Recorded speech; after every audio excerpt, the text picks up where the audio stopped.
Video மூலமாக நான் சந்திக்கிற ஒவ்வொரு தேவனுடைய பிள்ளைகளுக்கும் என் அன்பின் வாழ்த்துதல்கள். என்னோடு கூட சேர்ந்து இந்த புத்தகத்தை தொடர்ந்து படித்து கொண்டிருக்கிற உங்கள் ஒவ்வொருவரையும் கர்த்தர்தாமே ஆசீர்வதிப்பாராக. இன்றைக்கு நாம வெளிப்படுத்தின விசேஷம் 3வது அதிகாரம் 1 to 6 வசனங்களை பார்க்க போறோம்.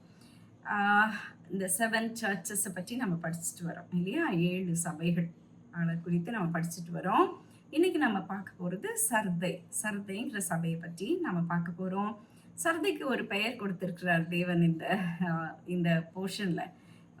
சர்தை உயிருள்ளதென்று பெயர் கொண்டிருந்தும் மரித்த ஒரு சபை அப்படின்னு சொல்லிட்டு ஒரு பெயர் இருக்கு, சரியா? சரி, இந்த சர்ச்சை பற்றி, சர்தையை பற்றி நம்ம இன்னும் படிக்கிறதுக்கு முன்பதாக இந்த போர்ஷன் மூலமாக கர்த்தர் தாமே நம்மோடு கூட பேசணும்னு சொல்லி நம்ம ஒரு நிமிஷம் தாழ்த்தி அவருடைய சமூகத்தில் ஒப்பு கொடுப்போம். கர்த்தருடைய வார்த்தை கர்த்தர் எக்ஸ்பிளைன் பண்ணாதான் நமக்கு புரியும். அவருடைய சமூகத்தில் நம்மை தாழ்த்தி கொடுப்போம். நல்ல தகப்பனே, இந்த வேலைக்காக உமக்கு நன்றி செலுத்துகிறேன். இந்த வேளையில் இந்த வேத புத்தகத்தில் ஆண்டவருடைய சர்தை அப்படிங்கிற சர்ச்சை பற்றி நாங்கள் படிக்கும் பொழுது அப்பா தேவ ஆவியானவர் தாமே எங்களோடு கூட பேச வேண்டுமாறு ஜெபிக்கிறோம். உம்முடைய சத்தத்தை நாங்கள் கேட்க எங்களுக்கு நீங்கள் உதவி தாங்க. காதுள்ளவன் கேட்க கடவின்னு சொன்னீர் ஆண்டவரே. கர்த்தாவே, இந்த வார்த்தைகளின் மூலமாக நீர் எங்களுக்கு என்ன செய்தி வைத்திருக்கிறீரோ அதை கேட்கும்படியாக எங்களுடைய செவிகளையும் எங்களுடைய உள்ளங்களையும் திறந்தருளும். இயேசுவின் மூலமாய் ஜெபிக்கிறேன் பிதாவே, ஆமென். இப்போ நம்ம பார்க்கறது சர்தை. ஓகே, இந்த சர்தைங்கிறது சார்டிஸ் அப்படின்னு சொல்லப்பட்டிருக்கு இங்கிலீஷில். இந்த சர்தை இந்த லெட்டரை கர்த்தராகிய இயேசு கிறிஸ்து யோவானுக்கு வெளிப்படுத்தி, யோவான் இதை எழுதுறதுக்கு 700 இயர்ஸ்க்கு முன்னாடி இந்த நகரம் ஒரு பெரிய பணக்கார நகரமாக இருந்தது. ஓகே, கிரேக்கர்களே இந்த பட்டணத்தை பார்த்து பயப்படுவாங்களாம். அந்த அளவுக்கு ஒரு பெரிய வசதி நிறைந்த ஒரு நகரமாக இருந்துச்சு. அண்ட் லிடியா அப்படிங்கிற கிங்டம் உடைய கேபிட்டல் சிட்டியாகவும் அது இருந்ததுன்னு சொல்லி பார்க்குறோம். ஓகே, இந்த சர்தை எங்கே இருக்கு அப்படின்னு சொல்லி பார்த்தீங்கன்னா, இது இந்த ரிவர் ஹெர்மஸ் அப்படின்னு சொல்கிற ஆற்றினுடைய சமவெளியில் இது இருந்தது. ஓகே, நல்ல ஒரு ஆறு, அந்த ஆற்றினுடைய சமவெளியில் கட்டப்பட்ட ஒரு நகரம். ஓகே, ஆனால் இதுக்கு நார்த் பக்கத்தில் வட பகுதியில் ஒரு லாங் மவுண்டன் ரேஞ்ச் இருந்தது. ஓகே, மவுண்ட் டிமோலஸ்ங்கிற மவுண்டன் ரேஞ்ச் இருந்தது. அந்த மவுண்டனில் பக்க மலைகள்னு சொல்கிற மாதிரி நிறையா, நம்ம எப்படி சொல்லலாம், 1500 2000 ஃபீட் உயரத்தில் சின்ன சின்ன மலைகள் இருந்தது, நிறைய இருந்துச்சு. பக்க மலைகள்னு சொல்லுவாங்க. சிலது கூர்மையானது கூட. ஓகே, கூர்மையான மலைகளாக இருந்தது. ஓகே, இந்த சர்தை முதல் முறையாக எங்கே கட்டப்பட்டுச்சுன்னு சொன்னால், ஒரு கூர்மையான மலையினுடைய மலைப்பகுதியில் தான் இந்த சிட்டி டெவலப் ஆச்சு. 1500 அடி உயரத்தில் தான் இது டெவலப் ஆச்சு. அந்த ஹெர்மஸ் வேலியை, அந்த ஹெர்மஸ் ரிவருடைய சமவெளியை பார்த்த மாதிரி ஒரு வாட்ச் டவர் மாதிரி நிற்குமா இந்த சிட்டி. அப்படி தான் அது ஆச்சு. ஓகே, அண்டு ஆனால் இது ரொம்ப அங்கே வளர வளர வளர மேலே இடம் இல்லை. அது ஒரு சின்ன மலை தான். அதில் இடம் இல்லாமல் போன உடனே அந்த சிட்டி அப்படியே கீழேயும் ஜனங்க என்ன பண்ண ஆரம்பித்தாங்க, வீடுகள் கட்டி இருக்க ஆரம்பித்தாங்க. Okay, so actually there var 2 towns. ஒன்று மலை மேலே இருந்த பட்டணம், அதுக்கப்புறம் கீழே கட்டப்பட்ட பட்டணம். ஓகே, 2 இருந்தது. அண்ட் அவங்களுக்கு வந்த பணம் எங்கேருந்து வந்துச்சு? ஒரு சின்ன ஊர் தானே, எங்கேருந்து அவங்களுக்கு இவ்வளோ பணம் வந்தது அப்படின்னு சொல்லி பார்த்தீங்கன்னா, அதுக்கும் ஒரு கதை இருக்குது. அங்கே ஒரு பக்டோலஸ் அப்படின்னு ஒரு ரிவர் ஓடிச்சான். ஓகே, அந்த ரிவர் தங்கம் கொண்டு வந்ததாக சொல்கிறாங்க. கோல்டு பேரிங் வாட்டர் அப்படின்னு சொல்கிறாங்க. அதனால அந்த டவுன் வந்து ரொம்ப ரிச்சாவே இருந்துதான். அவங்களுடைய சர்தையினுடைய மிக ஃபேமஸான கிங்கோட பேரு குரோசஸ் அப்படின்னு பேரு. ஓகே. ஸோ ஒரு பழமொழி கூட இருந்துதான், ஆஸ் ரிச் ஆஸ் குரோசஸ் அப்படின்னு சொல்லிட்டு. குரோசஸ் மாதிரி பணக்காரன் அப்படின்னு அவரை ஒரு எக்ஸாம்பிளா சொல்லுவாங்க. அந்த மாதிரி பணம் அவருடைய காலத்துல தான் இந்த பட்டணம் உச்ச நிலைமையில இருந்தது. அவருடைய காலத்துல தான் இந்த பட்டணம் தாழ்ந்த நிலைக்கும் தள்ளப்பட்டுச்சு. சரியா? அண்ட் ஏன்னா அந்த குரோசஸ்க்கு வந்து ஒரு பிளைண்ட் ஒரு கான்ஃபிடென்ஸ், ஒரு கண்மூடித்தனமான ஒரு நம்பிக்கை, நம்மகிட்ட இருக்கிற பணத்துக்கு நம்மளை யாரும் தொட முடியாது, யாரும் நம்மகிட்ட வர முடியாது, நாம உயரத்துல இருக்கிறோம், நம்ம நம்மள வந்து அவங்களுடைய ஆடம்பரம், அவங்களுடைய பணம் அதெல்லாம் வந்து அவரை வந்து ஒரு மாதிரி ஃப்ளாபி ஆக்கிடுச்சு. ஒரு ஒரு ரொம்ப சாஃப்ட் பர்சன் ஆயிட்டாரு. அந்த வீரம் இல்லை. ஓகே. ஸோ அவருடைய ராஜ்யம் அப்படியே கீழே போக ஆரம்பிச்சிச்சு. ஓகே. ஆல்சோ ஒரு பெருமை, நம்மளை யாரும் தொட முடியாது, அப்படி இந்த இடத்துக்கு யாரும் வர முடியாது அப்படிங்கிற ஒரு எண்ணம். ஸோ ஒரு தடவை இந்த குரோசஸ் என்ன பண்ணிட்டாரு, தெரிஞ்சோ தெரியாமலோ கோரேஸ் ராஜாவை தொட்டுட்டாரு. Koresh Raja, Cyrus, king Cyrus, Persian king Cyrus. You all know about him இல்லையா?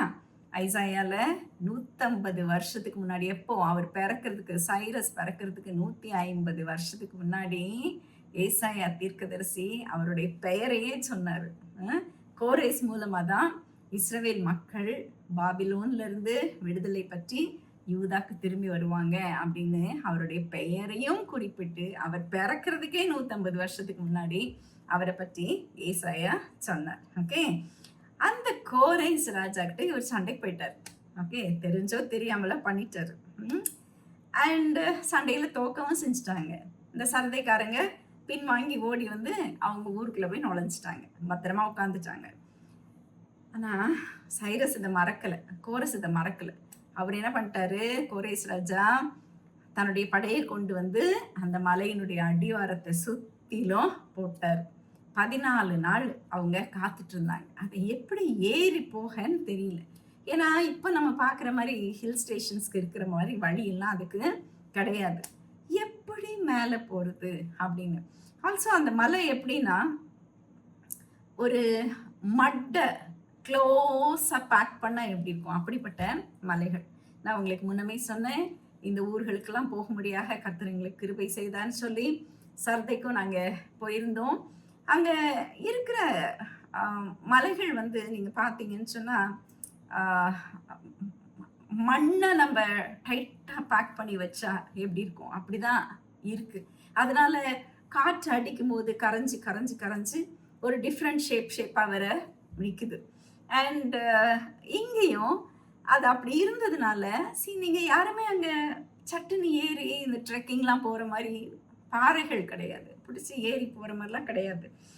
அண்ட் இவருக்கு எப்படி தன்னுடைய சோல்ஜர்ஸை மேலே கொண்டு போகிறதுனே தெரியல. 14 days they were around the mountain waiting to go up.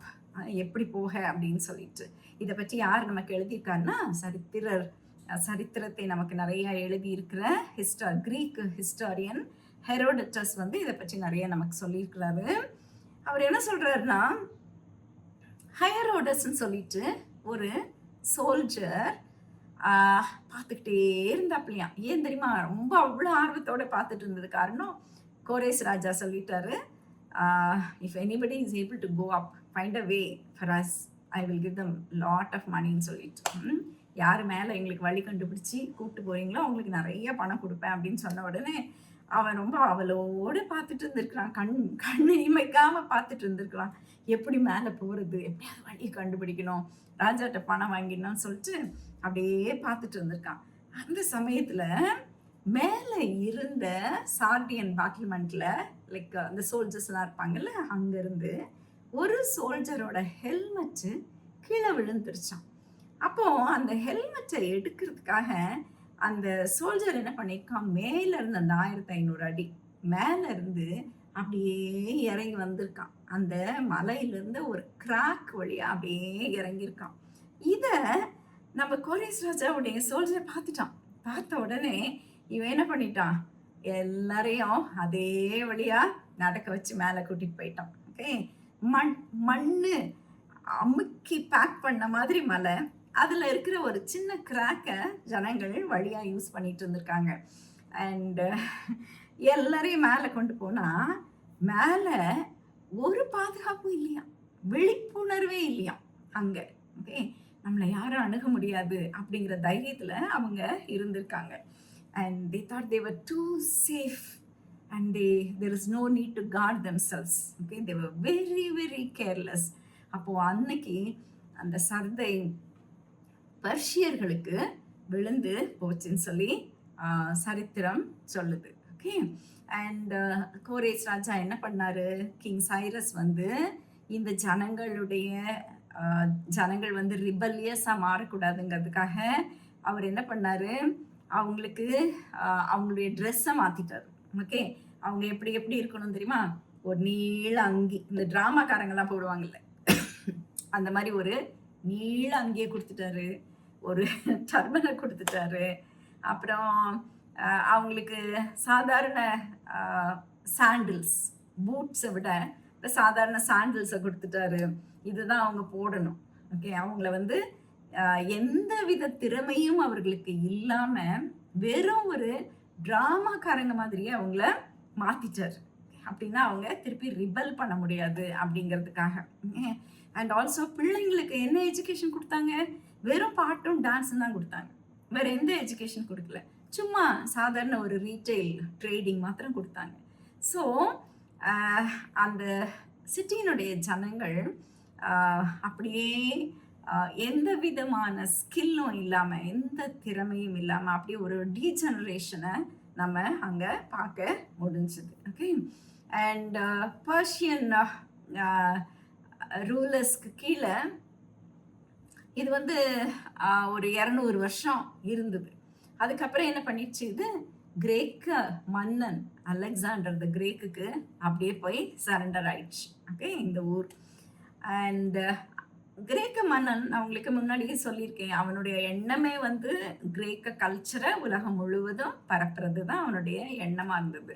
So இந்த சிட்டியையும் ஒரு பெரிய ஒரு கிரேக்க கல்ச்சரை ரெப்ரசன்ட் பண்ணுற ஒரு சிட்டியாக அலெக்சாண்டர் த கிரேட் வந்து மாற்றிட்டார். மகா அலெக்சாண்டர் நம்ம சொல்லுவோம்ல, அவர் இதை அப்படியே ஒரு கிரேக்க கல்ச்சர் உள்ள சிட்டியாக மாற்றிட்டார். சரியா, அதுக்கப்புறம் அலெக்சாண்டருக்கு அப்புறம் ஆன்டியோக்கஸ் அப்படிங்கிறவர் இதனுடைய மன்னன் ஆனார். ஆன்டியோக்கஸ் பீரியட்லேயும் ஒரு இதே மாதிரி ஒரு எதிரி ராஜா வந்து எப்படி மேலே ஏறன்னு தெரியாமல் அண்ட் ஒரு கிராக் வழியாக ஏறி போய் மேலே இவங்க தங்களை பாதுகாத்து கொள்ளாமல் கேர்லெஸ்ஸாக இருந்து அவர்கள் மறுபடியும் அந்த சிட்டி வந்து எதிரி கையில் விழுற சரித்திரம் ரிப்பீட் ஆச்சு. ஓகே, அப்போ 2 தடவை விழிப்பு இல்லாததுனால அவங்க 2 தடவை எதிரிகளுக்கு விழுந்து போனதை இந்த சரித்திரத்தில் நாம் பார்க்குறோம். சரியா, பின்னால் ரோமர்கள் வந்தாங்க. ரோமர்கள் ஆண்ட சமயத்துலேயும் இந்த பட்டணம் ஒரு வெல்த்தி சிட்டியாகவே இருந்துச்சு, நல்ல பணக்கார பட்டணமாகவே இருந்தது. ஓகே, அங்கே என்ன நடந்துட்டு இருந்ததுன்னா உல்லன் ட்ரேட். உல்லு தெரியும்ல உங்களுக்கு, ஸ்வெட்டர்லாம் பின்னுற உல்லு. அந்த உல்லை வந்து சாயம் போடுகிற கலையை இவங்க தான் கண்டுபிடிச்சதான். ஓகே, அந்த கம்பளி நூலை சாயம் போடுகிற கலையை கண்டுபிடிச்சது இந்த நகரத்து மக்களாம். ஓகே, ஆனால் 17வது கிறிஸ்துவுக்கு பின்னால் 17வது வருஷம் நிறைய பட்டணங்கள் எர்த்குவேக்கில் அழிஞ்சுது. அதே மாதிரி எர்த்குவேக்கில் இந்த பட்டணமும் நிறைய அழிவுக்குள்ளாச்சு. அண்ட் டிபேரியஸ் ராயன் நிறைய பணத்தை செலவு பண்ணி இவங்களை மறுபடியும் இந்த நகரத்தை கட்டும்படியாக உதவி செய்தார் அப்படின்னு சொல்லி நாம் பார்க்குறோம். யோவான் இந்த கடிதத்தை எழுதும் பொழுது அவங்க கிட்ட இன்னும் பணம் இருந்தது, ஆனால் இன்னும் they were degenerated. ஒரு நோக்கம் இல்லாமல், ஒரு ஊட்டம் இல்லாமல், ஒரு மழுங்கி போன தன்மை உள்ள ஒரு சிட்டியாவே அது இருந்தது. நோ லைஃப், நோ ஸ்பிரிட் இந்த. ஏன்னா 2 தடவை அவங்க தங்களை பாதுகாக்காததுனால விழுந்து போன அனுபவம் அவங்களுக்கு இருக்கு. ஓகே, அப்படிப்பட்ட ஊரில் இருந்த கிறிஸ்தவ சபையை கர்த்தர் என்ன சொல்றாரு? லைஃப்லெஸ் சர்ச் அப்படின்னு சொல்றாரு. ஒரு லைஃப்லெஸ் சர்ச் இன் அ லைஃப்லெஸ் சிட்டி. ஒரு ஜீவனே இல்லாத சபை, ஒரு ஜீவனே இல்லாத ஒரு ஊர். ஓகே, இன்னைக்கு இந்த பட்டணத்தை பார்க்க போயிருந்தப்போ நாங்கள் சார்ட் அப்படிங்கிற நகரத்துல பக்கத்துல இதனுடைய ரூயின்ஸ், இதனுடைய இடிபாடுகள்லாம் இருக்கு. ஒரு காலத்துல சர்தை அப்படின்னு அழைக்கப்பட்ட இடம். அந்த மேல கட்டப்பட்டுச்சுன்னு சொன்னனே, அதுக்கு அடையாளமே இல்லாத அளவுக்கு அந்த மலைகள்லாம் கரைஞ்சு போயிடுச்சு. ஓகே, அண்ட் அந்த கீழே கட்டப்பட்ட நகரம் ஒண்ணுதான் இருக்கு. சரியா? அதுவும் இடிபாடுகளை தோண்டி எடுத்துட்டு இருக்காங்க. இங்க யூதர்கள் வாழ்ந்தார்கள்ங்கிறதுக்கு அடையாளமா ஒரு யூத வழிபாட்டு ஸ்தலம், ஒரு சினகாக், ரொம்ப ரொம்ப அழகா கட்டியிருக்காங்க. ரொம்ப பியூட்டிஃபுல் சினகாக் ஒன்று அங்க இருக்கு. அதுக்கு நல்ல ஒரு மெயின் ஹால் அண்ட் அந்த ஜூயிஷ் மெனோரா, அந்த 7 லேம்ப் ஸ்டாண்ட் யூதர்கள் வைப்பாங்கல்ல, அது ஒன்றை பார்க்க முடிஞ்சுது. அண்டு அங்கே ஒரு பெரிய ஆர்டிமஸ், அந்த நம்ம எபேசு பட்டணத்தில் பார்த்தோம்ல ஆர்டிமஸோட கோயில், எபேசுக்கு அடுத்தபடியான ஒரு பெரிய கோயில் இங்கே இருந்ததாக கேள்விப்பட்டோம். அந்த கோயில் இருந்த இடத்துல பெரிய பெரிய பெரிய தூண்கள் இருக்கு. ஆக்சுவலாக நீங்கள் கையால் கட்டி பிடிக்கவே முடியாது, அவ்வளோ பெருசு மார்பிள் பில்லர்ஸ் நிற்குது அந்த கோயில் இருந்ததுக்கு, அந்த கோயில் இருந்த இடத்துல. ஓகே, அது மாத்திரம் இல்லை, இது நான் அலெக்சாண்டர் டைம்ல இது கிரேக்க நகரமா இருந்ததுன்னு சொன்னேன்ல, அந்த கிரேக்க கலாச்சாரத்தை வளர்த்த ஒரு நகருங்கிறதுக்கு அடையாளமா ஒரு பெரிய ஜிம்மும் இங்க இருக்கு, முழுமையா இருக்கு. அந்த ஜிம் நிறைய குளியல் அறைகள் கொண்ட ஒரு ஜிம்மையும் கண்டுபிடிச்சு வெளியே கொண்டு வந்திருக்காங்க. சரியா? ஸோ இது சர்தையினுடைய பேக்ரவுண்ட். இப்போ இந்த சர்தைக்கு இயேசு சுவாமி யோவான் மூலமாக என்ன செய்தி கொடுக்க போறாரு?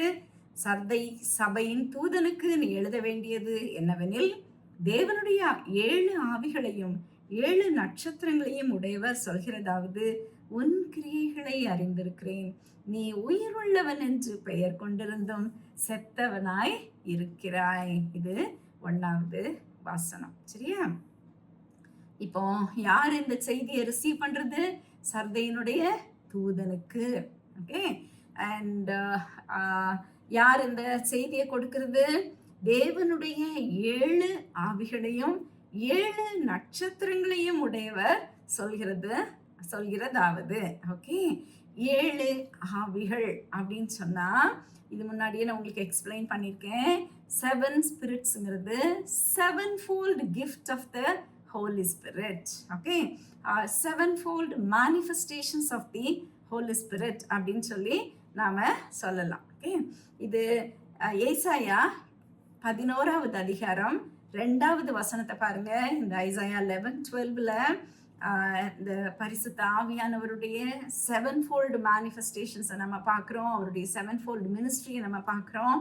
அதுல பாருங்க, ஞானத்தையும் உணர்வையும் அருளும் ஆவியும், ஆலோசனையையும் பலனையும் அருளும் ஆவியையும், அறிவையும் கர்த்தருக்கு பயப்படுகிற பயத்தையும் அருளும் ஆவியுமாகிய கர்த்தருடைய ஆவியானவர் அவர் மேல் தங்கியிருப்பார். இதுல அவருடைய 7 கிரியைகள் இங்க சொல்லப்பட்டிருக்கு. ஓகே, நான் ஒன்னொன்னா உங்களுக்கு சொல்றேன், கவனிங்க. ஞானம், உணர்வு, ஆலோசனை, பலன், அறிவு, கர்த்தருக்கு பயப்படுகிற பயம், அடுத்தபடியா அவரை பற்றி சொல்லப்பட்டிருக்க வார்த்தை கர்த்தருடைய ஆவியானவர். ஸோ இந்த 7 தன்மைகளும் அவருடைய 7-fold manifestation of the Holy Spiritன்னு நம்ம சொல்லலாம். 7-fold operations. ஓகே, இந்த 7-fold operations எங்க நடக்குது? அவர் 7 சபைகளுக்கு மத்தியில கிரியை செய்கிறவராக இருக்கிறார். அவர் 7 சபைகளிலும் கிரியை செய்கிறவராக இருக்கிறார்னு சொல்லி பார்க்குறேன். பார்க்குறோம். உங்களுக்கு நான் முன்னாடியே சொன்னேன், இந்த 7ங்கிறது ஒரு கம்ப்ளீட் நம்பர், ஒரு பரிபூரணமான நம்பர். ஓகே, 7 ஸ்பிரிட்ஸ் அப்படிங்கிறது ஹோலி பரிசுத்த ஆவியானவருடைய முழுமையான பிரசனத்தை அது காட்டுது. பரிபூரணமான பிரசனம் 7 சபைகளிலும் அவருடைய பரிபூர்ணமான பிரசன்னம். 7 சபைகள்னு சொல்லும் பொழுது யூனிவர்சல் சர்ச், உலகம் முழுவதும் இருக்கிற திருச்சபைகள். ஓகே, அந்த முழுமையான திருச்சபைகள்ல முழுமையான பரிபூர்ண பிரசன்னம் கொண்டவராக ஆவியானவர் செயல்படுகிறத நாம பார்க்கிறோம். சரியா? 7 நட்சத்திரங்கள், அதுவும் உங்களுக்கு முன்னாடியே தெரியும். 7 சபைகளின் தூதர்கள், 7 சபைகளின் ஊழியக்காரர் அப்படின்னு சொல்லி பார்க்கிறோம். பரிசுத்த ஆவியானவர் 7 சபைகள்லையும் கிரியை செய்கிறார். உங்களுக்கு அவர், நீங்க நல்ல தாளந்துள்ள போதகரா இருப்பீங்களான்னா, அருமையா பாட்டு பாடி சபை மக்களை உற்சாகமாய் எழுப்புகிறவர்களா இருப்பீங்களான்னா, நல்ல வேதத்தை போதிக்கிற அல்லது வேதத்தை டீச் பண்ற திறமை உங்களுக்கு இருக்குமானா, இதெல்லாம் உங்களுக்கு கொடுக்கறது யாரு? பரிசுத்த ஆவியானவர் மாத்திரமே. அவரே 7 சபைகள்லையும் கிரியை செய்கிறார். 7 சபைகளின் தூதர்களுக்கும் வேண்டிய வரங்களை கொடுத்து சபைகளின் வளர்ச்சிக்கு உதவி செய்கிறவர். இதுக்கு நீங்க மகிமை எடுத்துக்கிறதுக்கு ஒண்ணுமே கிடையாது. உங்களுடைய மகிமைக்கு, சொந்த மகிமைக்கு ஒண்ணுமே கிடையாது. இன்னைக்கு உங்களுக்கு சர்ச்சுக்கு பில்டிங் இருக்கலாம், அல்லது ஒரு வீட்டுல சபையை கட்டி வழிபடலாம். அது எப்படிப்பட்ட சபையா இருந்தாலும் சரி, அதன் மத்தியில உலாவுவது நம்முடைய கர்த்தராகிய இயேசு கிறிஸ்து. அதை தாங்குவது, அதன் ஊழியரை தாங்குவது பரிசுத்த ஆவியானவர். ஓகே, சில திருச்சபை அவங்களுக்கே சொந்த மாதிரி நடப்பாங்க. நான் கட்டின சபை இது, எங்க அப்பா கட்டின சபை அப்படின்னு சொல்லிட்டு சொந்தமாவே முடிவெடுப்பாங்க. அங்க கிறிஸ்துவை மறந்தே போயிடுவாங்க. பரிசுத்த ஆவியானவர் அவங்களுக்கு தேவையான வரங்களையும் கிருபைகளையும் கொடுத்துதான் அந்த சபையை வளர்த்திருக்கிறாருங்கிறத மறந்தே போயிடுவாங்க. எல்லாம் அவங்களுக்கு சொந்தமானது மாதிரி நடத்துவாங்க. ஓகே, ஆனா இது ஆவியானவர் கொடுக்கிற வரம். ஆவியானவர் 7 சபைகள்லையும் கிரியை செய்து கொண்டு இருக்கிறத நம்ம பார்க்கிறோம். 7-fold operations of the Holy Spirit அப்படின்னு சொல்லி நம்ம பார்க்கிறோம். இப்போ அடுத்த வசனம் என்ன வருது பாருங்க. சந்தை சபையின் தூதனுக்கு நீ எழுத வேண்டியது என்னவெனில், தேவனுடைய 7 ஆவிகளையும் 7 நட்சத்திரங்களையும் உடையவர் சொல்கிறதாவது, உன் கிரியைகளை அறிந்திருக்கிறேன். நீ உயிருள்ளவன் என்று பெயர் கொண்டிருந்தும் செத்தவனாய் இருக்கிறாய். ஓகே, அதே முதலாவது வசனத்தை தான் வாசிக்கிறேன். ஸோ என்ன சொல்லியிருக்கு பாருங்க, உயிர் உள்ளவன் என்று பெயர் கொண்டிருந்தும் செத்தவனாய் இருக்கிறாய். இந்த சர்தை சபையில they had deeds, they had ministries, they had programs, but they were dead. Sardis சபையில கிரியைகள் இருந்தது, ஊழியம் இருந்தது, ஆனா ப்ரோக்ராம்ஸ்லாம் இருந்துச்சு, நல்ல நல்ல ப்ரோக்ராம்ஸ் நடத்தினாங்க. ஆனா அவங்க செத்தவர்களாய் இருந்தாங்கன்னு சொல்லி நாம பார்த்தோம். செத்தவர்கள் எப்படி இருக்க முடியும்? உயிர் உள்ளவர்கள் என்று பெயர், ஆனா செத்தவர்கள்னா என்ன அர்த்தம்? நாமும் அப்படி இருக்க முடியும். உயிருள்ளவர்கள் என்று பெயர் இருந்தும் செத்தவர்களாய் இருக்கிறது நமக்கும் நடக்கும். ஓகே, அப்போ வேதத்தை பொறுத்த அளவுக்கு செத்தவர்கள்னா என்ன அர்த்தம் அப்படின்னு சொல்றேன். 1 தீமோத்தேயு 5வது அதிகாரம் 6வது வசனம் சொல்லுது, சுகபோகமாய் வாழ்கிறவள் உயிரோடே செத்தவள் அப்படின்னு சொல்லியிருக்கு. செத்தவள் அப்படிங்கிறதுனுடைய மீனிங் உங்களுக்கு தெரியுது இல்லையா? அதே மாதிரி கெட்ட குமாரன் திரும்பி வந்தப்போ அவங்க அப்பா அவனை பார்த்த உடனே, என் மகன் மரித்திருந்தா இப்ப என்ன பண்ணிருக்கான், என்கிட்ட வந்திருக்கான் உயிரோட அப்படின்னு சொல்லுவாரு. அப்ப அவன் எதுல மரித்திருந்தான்? பாவத்துல மரித்திருந்தான். அண்ட் ரோமர் 6வது அதிகாரம் 13வது வசனத்துல, அப்படியே நீங்களும் உங்களை பாவத்திற்கு மரித்தவர்களாகவும் அப்படின்னு சொல்லி ஒரு வசனம் இருக்கு. நம்முடைய கர்த்தராகிய இயேசு கிறிஸ்துவுக்குள் தேவனுக்கென்று பிழைத்திருக்கிறவர்களாகவும் எண்ணிக்கொள்ளுங்கள். பாவத்துக்கு மரித்தவர்கள், இயேசு கிறிஸ்துவுக்குள் பிழைத்தவர்கள் அப்படின்னு சொல்லி. அப்போ உங்களுக்கு இப்போ மரித்தவர்கள் அப்படின்னு சொன்னா அந்த அர்த்தம் தெரியுதா? அப்ப சர்தை மக்கள் எதுல மரித்திருந்தாங்க? கிரியை இருந்தது. மினிஸ்ட்ரி இருந்தது, ப்ரோக்ராம்ஸ் இருந்தது, எல்லாமே இருந்தது. ஆனா அவங்க ஆவிக்குரிய வாழ்க்கையில செத்தவர்களாக இருந்தாங்கன்னு சொல்லி நாம பார்க்கிறோம். பாவம் நம்மை ஆவிக்குரிய வாழ்க்கையில மரணத்துக்குள்ளாக நம்மை கொண்டு போய் விடுகிறத நாம பார்க்கிறோம். My dear friends, you may be a part of a good church and ஒரு நல்ல திருச்சபையினுடைய அங்கத்தினராக ஒருவேளை நீங்க இருப்பீங்க, ஒரு நல்ல பிலீவராக இருப்பீங்க, ஒரு நல்ல போதகராக இருப்பீங்க. அண்ட் ஆனாலும் உங்களால் ஆவிக்குரிய வாழ்க்கையில செத்தவர்களாக இருக்க முடியும்.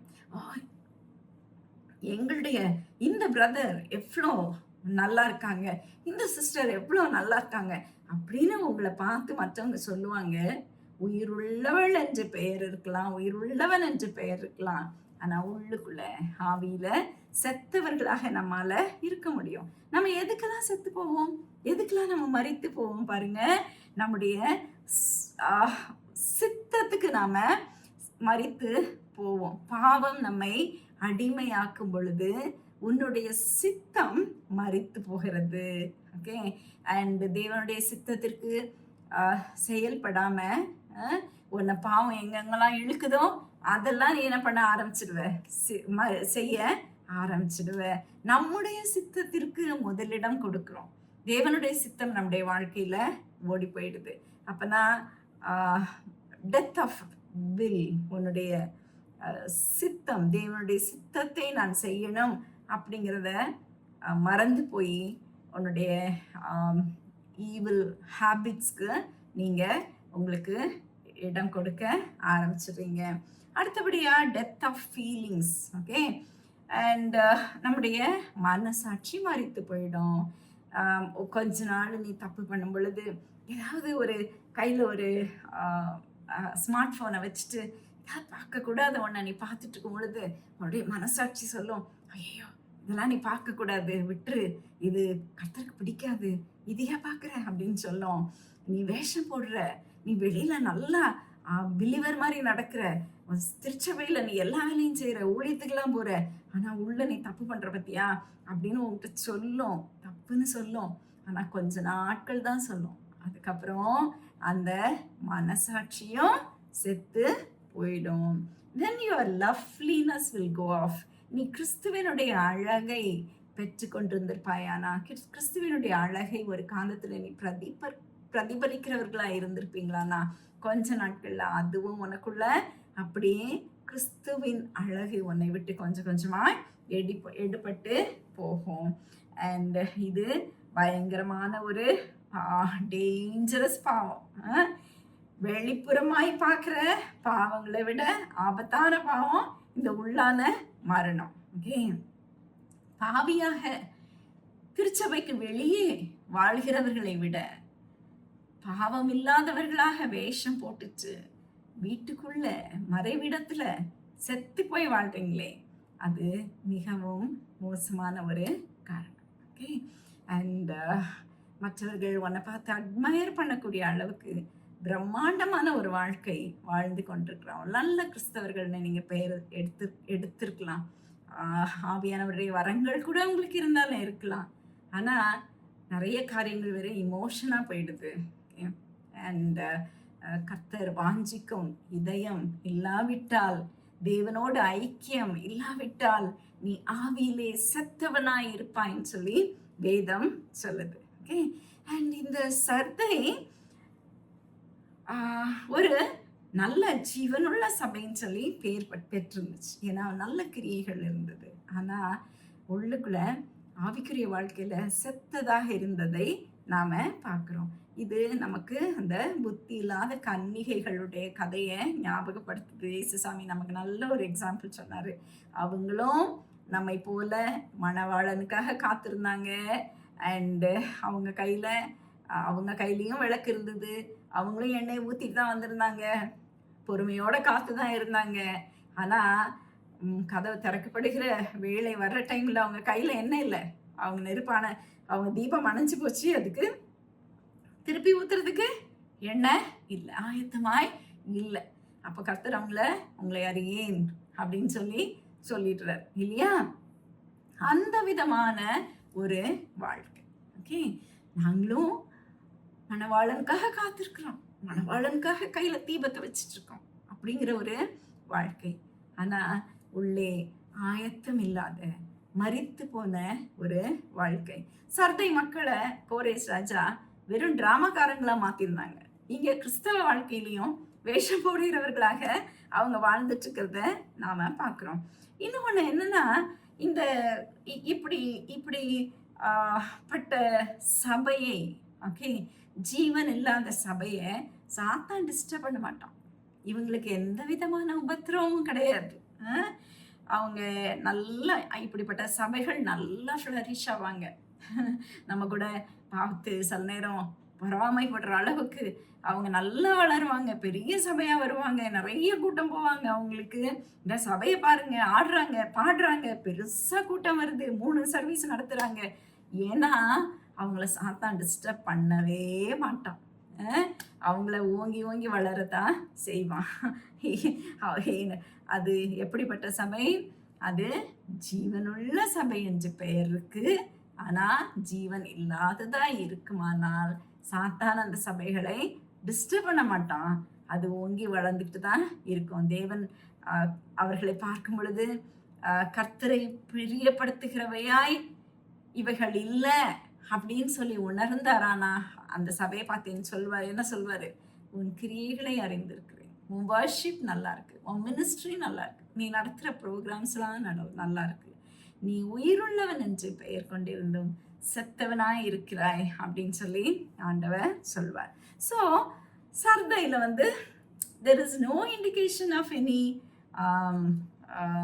அந்த எந்த விதமான உபத்திரவம் அடையாளம் இல்லை, கள்ள போதனைகள் அடையாளமும் இல்லை. நம்ம பிலேயாம் உடைய போதனை நம்ம பார்த்தோம், நிக்கோலாய்டன்ஸ் உடைய போதனையை நம்ம பார்த்தோம். அண்ட் நிறைய சர்ச்சஸ் நிறைய உபத்திரவப்பட்டாங்க. ராயர் வழிபாடு இருந்தது, ரத்த சாட்சிகள் இருந்தது. ஆனால் இங்கே எதுவுமே இல்லை, எதுவுமே இல்லாத ஒரு சபை. ஆனால் செத்ததான உள்ளாக அது மரித்ததான ஒரு சபையாக இருந்ததை நம்ம பார்க்குறோம். லைஃப்லெஸ் சர்ச் வித் சின் சொல்லி நம்ம பார்க்குறோம். இப்போ ஆண்டவர் அந்த சபையை பார்த்து என்ன சொல்றாரு பாருங்க. 2வது வசனத்துல, நீ விழித்து கொண்டு சாகிறதற்கு ஏதுவாய் இருக்கிறவைகளை ஸ்திரப்படுத்து, உன் கிரியைகள் தேவனுக்கு முன் நிறைவுள்ளவைகளாக நான் காணவில்லை. Wake up, strengthen. இந்த வார்த்தைங்களை பாருங்க, நீ விழித்து கொண்டு ஸ்திரப்படுத்து. ஓகே, இந்த வார்த்தை, இந்த விழித்து கொண்டுங்கிற வார்த்தைய இந்த மக்கள் நல்லாவே அறிந்து வைத்திருந்தாங்க. ஏன்னா 2 தடவை விழித்து கொள்ளாமல் இருந்ததுனால எதிரிகளுக்கு விழுந்த அனுபவம் இவங்களுக்கு நல்லாவே இருந்துச்சு. கர்த்தர் இவங்களை பார்த்து என்ன சொல்றாரு? வேக் அப், விழித்துக்கொள் அப்படின்னு சொல்றாரு. Okay, and they had to wake up and stir their mind.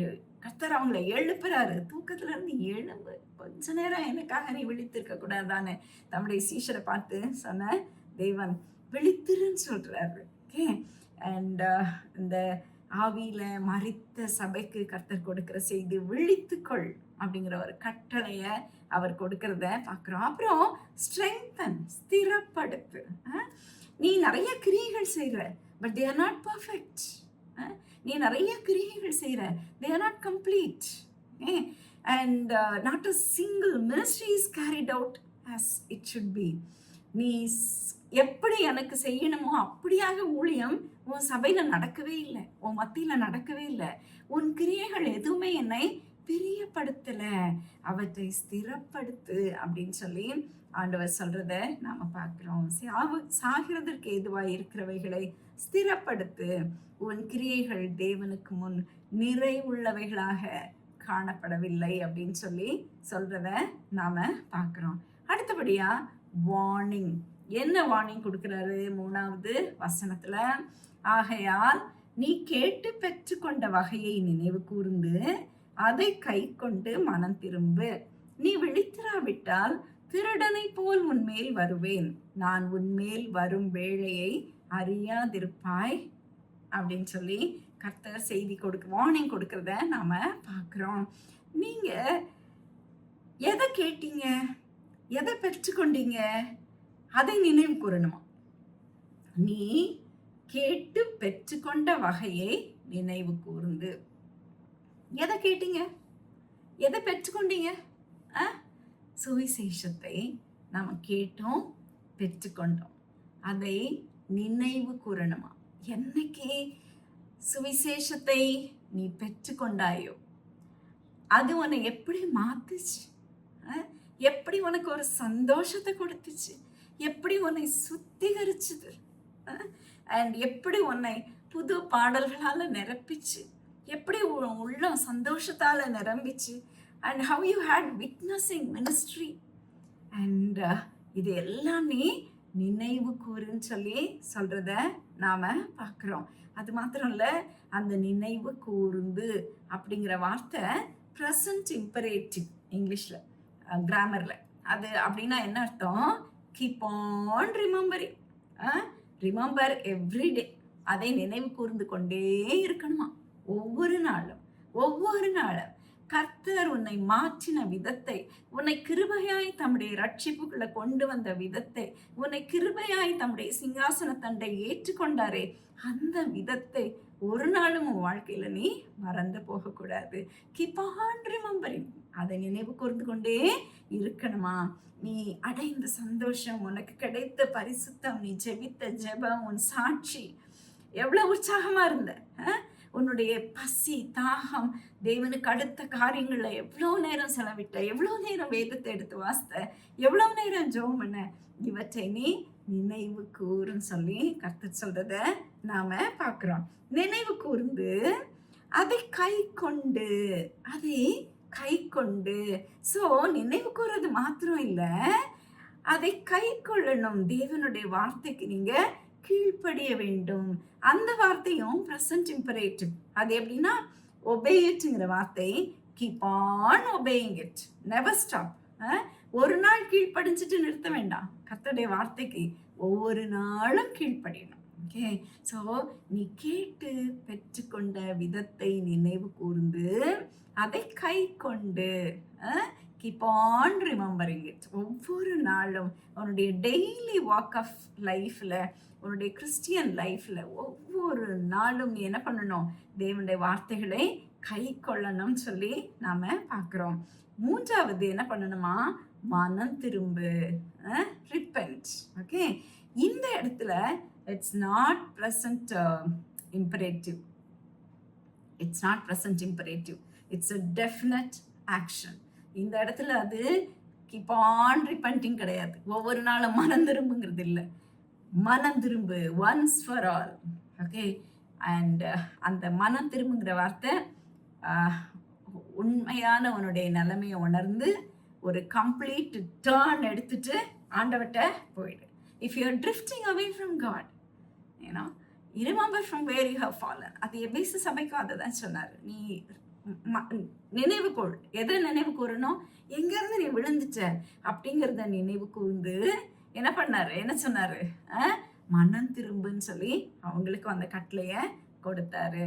அப்போ ரிப்பென்ட் அப்படிங்கிறது ஒன்ஸ் ஃபார் ஆல் ரிப்பென்டன்ஸ். ஒரு கம்ப்ளீட் யூ டர்ன் எடுத்து நீ என்ன பண்ணிடு, உன்னுடைய ஆதியில கொண்டிருந்த அன்புக்கு நீ திரும்பிவான்னு சொல்லி ஆண்டவர் சொல்றத பார்க்குறோம். These are the basic truths of Christianity. The message that we heard, the gospel that we heard should go on work in your life and you should never forget it. ஒரு நாளும் நீ கேட்ட சுவிசேஷத்தை, நீ பெற்றுக்கொண்ட சுவிசேஷத்தை ஒரு நாளும் மறந்து போகக்கூடாது. ஒவ்வொரு நாளும் அதை கை கொள்ள வேண்டும். அண்ட் நீ மனம் திரும்ப வேண்டிய நிலைமையில இருப்பாய். ஆனால் ஒன்ஸ் ஃபார் ஆல் நீ மனம் திரும்ப வேண்டும் அப்படின்னு சொல்லி நாம பார்க்குறோம். அதுக்கப்புறம் வேதத்துல ஆண்டவர் என்ன சொல்றாரு? இன்னொரு மெசேஜ் என்ன கொடுக்குறாரு பாருங்க. நீ விழித்திராவிட்டால், நீ விழித்திராவிட்டால் வாட்ச். அண்ட் இதை விட எந்த கமாண்டும் வந்து இவ்வளோ ஸ்ட்ராங்காக கொடுக்கப்படலை. வாட்ச், விழித்திரு, விழித்திரு அப்படிங்கிறது. வாட்ச்ஃபுல்னஸ் should be the constant attitude of the church, constant attitude of the believer. ஒவ்வொரு நாளும் நம்ம விழித்திருக்கணும். ஏன் விழித்திருக்கணும்னு சொல்லி வேதம் நமக்கு அடிக்கடி வார்ன் பண்ணுது. நம்முடைய எதிரியானவன் கெர்ச்சிக்கிற சிங்கம் போல எவனை விழுங்கலாமோ என்று சுற்றி திரிகிறான் இல்லையா? அதனால நம்ம என்ன பண்ணணும்? அவனுடைய கான்ஸ்டன்ட் அட்டாக் நம்ம மேல இருக்கிறதுனால நாம என்ன பண்ணணும்? விழித்திருக்கணும். ஒவ்வொரு நாளும், ஒவ்வொரு நிமிடமும், ஒவ்வொரு நொடியும் நம்ம பாவத்துல விழுந்துராம நாம விழித்திருக்கணும்னு சொல்லி நாம பார்க்கிறோம். எதுக்கெல்லாம் நம்மளை விழித்திருந்து காத்து கொள்ளணும்? சோதனைக்குட்படாதபடி நம்ம விழித்திருந்து காத்து கொள்ளணும்னு சொல்லி மத்தேயு 26:41 இயேசுசாமி சொன்னாரு. சோதனையில நம்ம விழுந்துடக்கூடாது, நம்ம விழித்திருந்து நம்மை காத்து கொள்ளணும் அப்படின்னு சொல்லி நாம பார்க்கிறோம். சில நேரங்கள்ல ஒரு moment of passion may relax your self control. இல்லை, ஒரு நொடியில் ஒரு சிற்றின்பத்தில் நீங்கள் விழுந்துட்டீங்கன்னா உங்களுடைய செல்ஃப் கண்ட்ரோல் போயிடுது. And don't you go through such temptations today? அந்த மாதிரி டெம்டேஷன்ஸ் உங்களுக்கு வர்றது இல்லையா?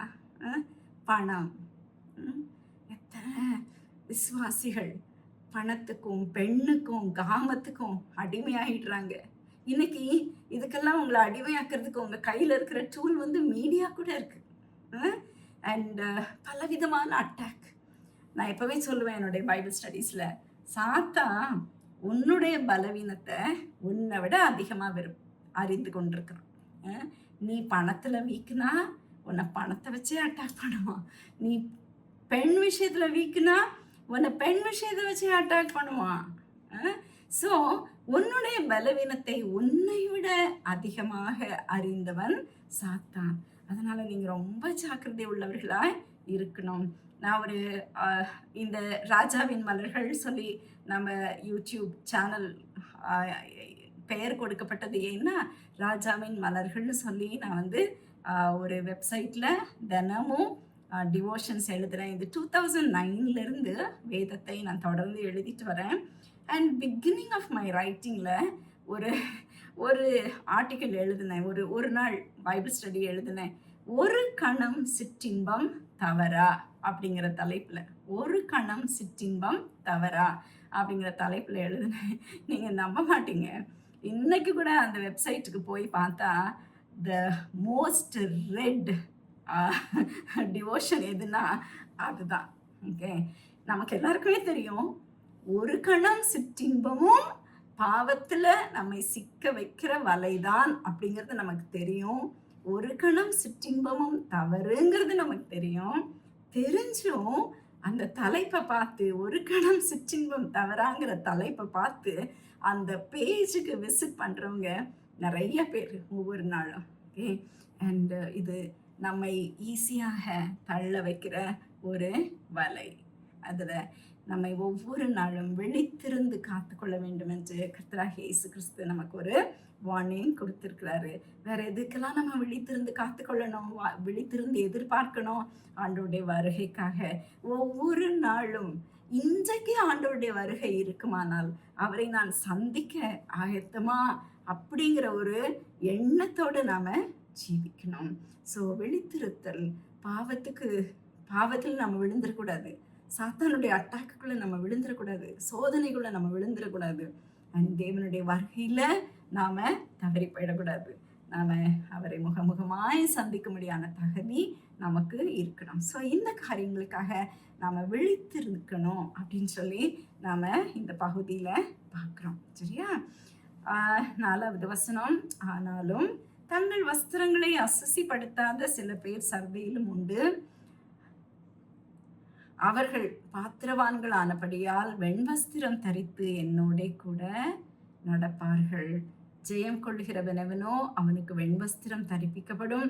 ஜீவ புஸ்தகத்திலிருந்து அவனுடைய நாமத்தை நான் திருக்கி போடாமல் என் பிதா முன்பாகவும் அவருடைய தூதர் முன்பாகவும் அவர் நாமத்தை அறிக்கையிடுவேன்.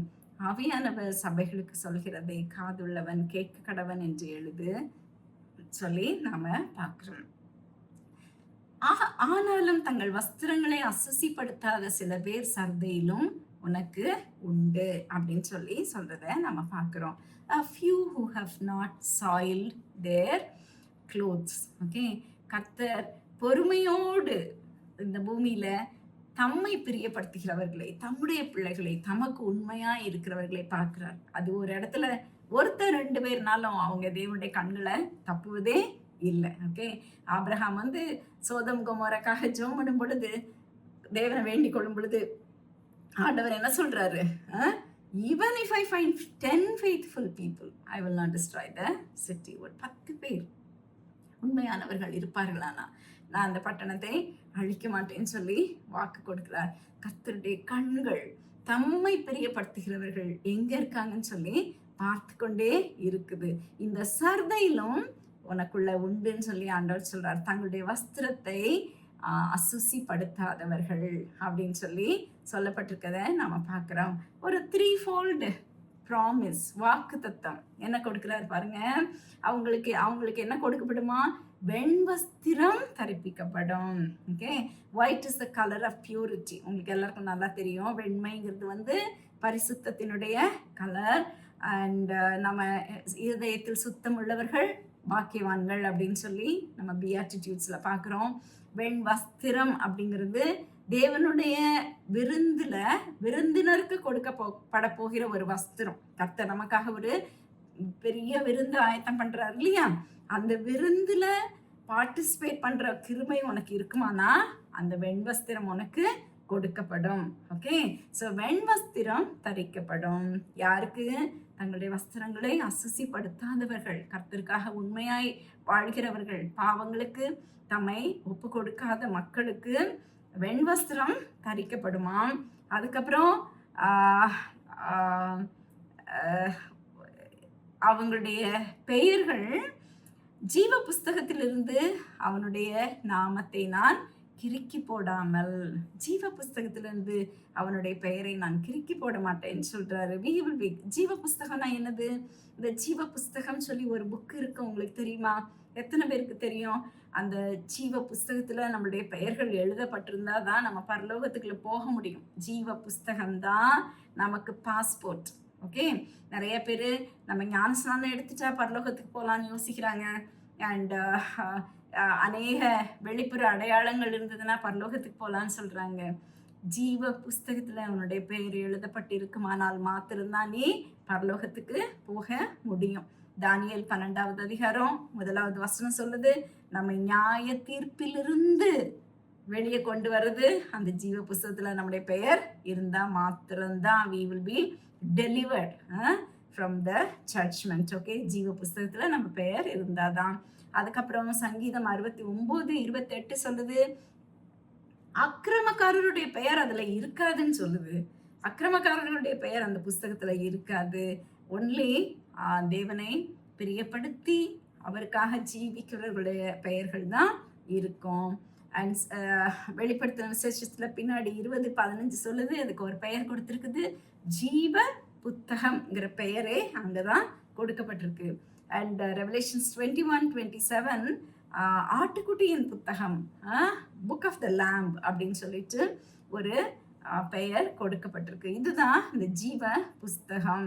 ஜீவ புஸ்தகத்துல நம்முடைய பெயர் எழுதப்படுகிறது மாத்திரம் இல்ல, கிறுக்கவும் படும். ஓகே, எப்போ கிறுக்கி போடப்படும்? நீ பின்வாங்கி போகும் பொழுது, தேவனை விட்டு விலகி போகும் பொழுது. ஓகே, அப்போ தங்களுடைய வஸ்திரத்தை அசுசிப்படுத்தாமல் காத்து கொள்கிற நல்ல தேவனுடைய பிள்ளைகளுடைய பெயரை நான் ஜீவ புஸ்தகத்திலிருந்து கிறுக்க மாட்டேன்னு சொல்லி ஆண்டவர் அவங்களுக்கு ஒரு வாக்கு கொடுக்கறத நாம பார்க்கிறோம். சரியா? அப்புறம் என்ன வாக்கு கொடுக்கிறாரு? என் பிதா முன்பாகவும் அவருடைய தூதர் முன்பாகவும் அவன் நாமத்தை அறிக்கையிடுவேன். என்ன ஒரு ப்ரிவிலேஜ்!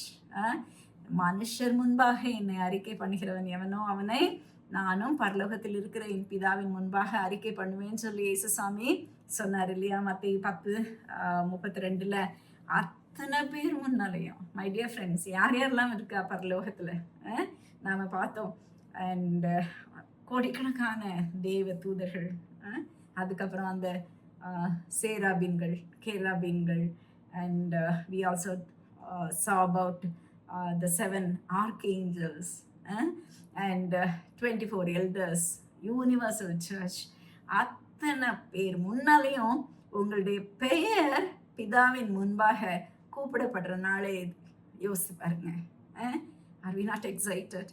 உன்னுடைய பெயரை தன்னுடைய பிதாவின் முன்பாக அறிக்கையிடுவேன்னு சொல்லி ஆண்டவர் சொல்றார். என் பிதா முன்பாகவும் அவருடைய தூதர் முன்பாகவும் அவன் நாமத்தை அறிக்கையிடுவேன்னு சொல்லி கர்த்தர் சொல்கிறத நாம பார்க்கிறோம். என்ன ஒரு அருமையான ஒரு ப்ரிவிலேஜ் பாருங்க. பூமியில அவருக்காக நாம வாழும் பொழுது பரலோகத்துல என்னுடைய நாமம் கர்த்தராகிய இயேசு கிறிஸ்துவினுடைய வாயில இருந்து அறிக்கை பண்ணப்படும். யார் முன்னால? கோடி கோடி கோடிக்கணக்கான தூதர்கள் முன்பாக யூனிவர்சல் சர்ச், பரிபூர்ண திருச்சபை, அப்போஸ்தலர்கள், நம்முடைய முற்பிதாக்கள் அப்போஸ்தலர்கள் அண்ட் தலைமுறையான விசுவாசிகள் எல்லாரும் இருக்காங்களே, அவங்க முன்பதாக அண்ட் பரமபிதாவாகிய தேவனுக்கு முன்பாக நம்முடைய கர்த்தராகிய இயேசு கிறிஸ்து நம்முடைய பெயரை அறிக்கையிடுவார்னு சொல்லி ஒரு பெரிய ஒரு ஸ்லாக்கியத்தை ஆண்டவர் அவர்களுக்கு ப்ராமிஸ் பண்றதை நாம பார்க்கிறோம். உங்களுக்கு எப்பவுமே நான் சொல்லியிருக்கிறேன், திருச்சபையின் வரலாறு, நம்முடைய திருச்சபையின் வரலாறு இந்த 7 சபைகளின் ஆர்டர்ல பிரிக்கப்பட்டிருக்கு அப்படின்னு சொல்லிட்டு. ஓகே. அண்ட் சர்தைக்கு நீ உயிருள்ளவன் என்றும் செத்தவனாய் இருக்கிறாய் அப்படிங்கிற ஒரு பெயர். ஓகே. ஸோ இந்த பீரியடை கிறிஸ்துவுக்கு பின்னால 1520 1750 வரைக்கும் சொல்றாங்க.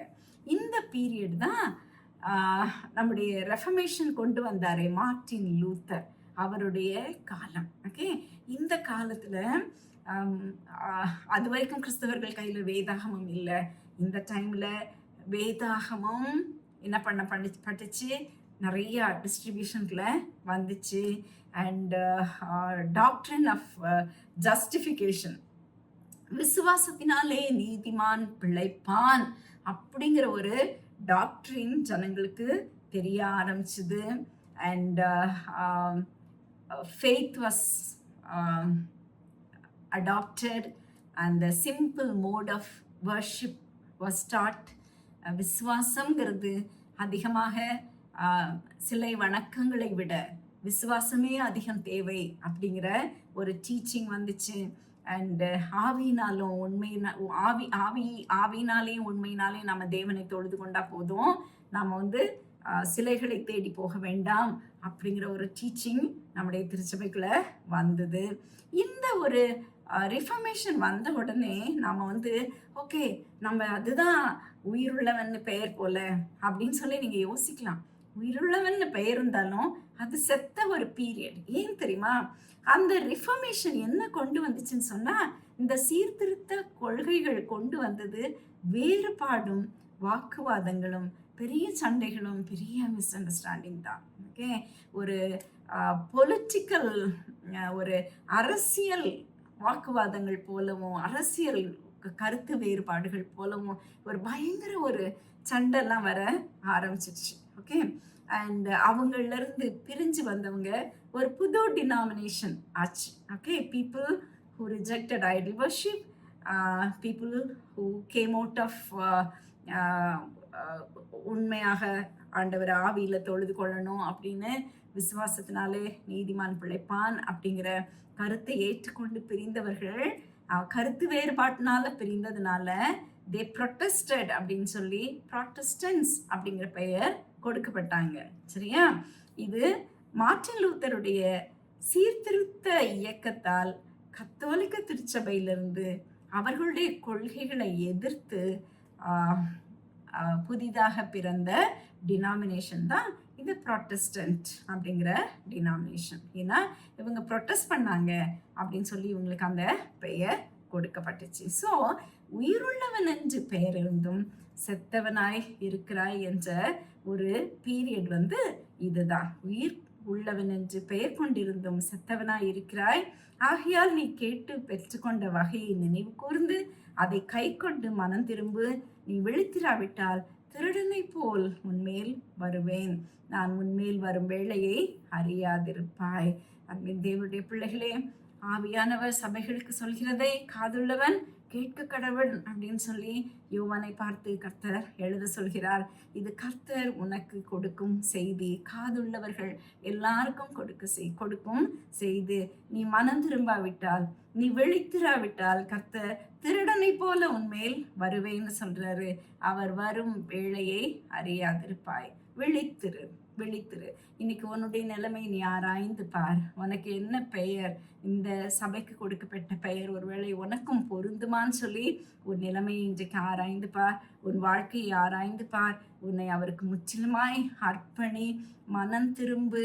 தேவனுடைய சமூகத்துக்கு வா. நீ கேட்டு பெற்றுக்கொண்ட அந்த சந்தோஷத்தை, அந்த அந்த பரிசுத்தத்தை, அந்த நாளை நினைவு கூர்ந்து நீ இன்னைக்கு எப்படி இருக்கிறங்கிறத உணர்ந்து மனம் திரும்பு. கர்த்தர் உன்னை கண்ணோக்கி பார்த்து கொண்டிருக்கிறார். உங்ககிட்ட உண்மை காணப்படுமானா உன் பெயரை தன் பிதா முன்பாக அறிக்கை பண்ணுவாரா? அப்படிப்பட்ட ஜீவியம் நீ இந்த பூமியில வாழ வேண்டாமா? உன்னை காத்துக்கொள், பரிசுத்தமாய் காத்துக்கொள்வாயானா பரலோகத்துல உனக்கு மகிமையான ஒரு இடம். உன்னுடைய பெயரை தன் பிதா முன்பாகவும், அங்க இருக்கிற எல்லா தூதர்கள் முன்பாகவும், அண்ட் முழு திருச்சபையின் யூனிவர்சல் சர்ச் முன்பாகவும் உன் பெயரை கர்த்தர் அறிக்கை பண்ணுவாரா? அந்த ப்ரிவிலேஜ்காக நீ விழித்திரு. சோர்ந்து போகாதே, விழித்திரு. உன்னுடைய கிறிஸ்தவ வாழ்க்கையை பரிசுத்தமாய் நீ காத்துக்கொள். கர்த்தர் தாமே இந்த வசனங்கள் மூலமாக உங்கள் ஒவ்வொருவரையும் ஆசீர்வதிப்பாராக. ஆமென்.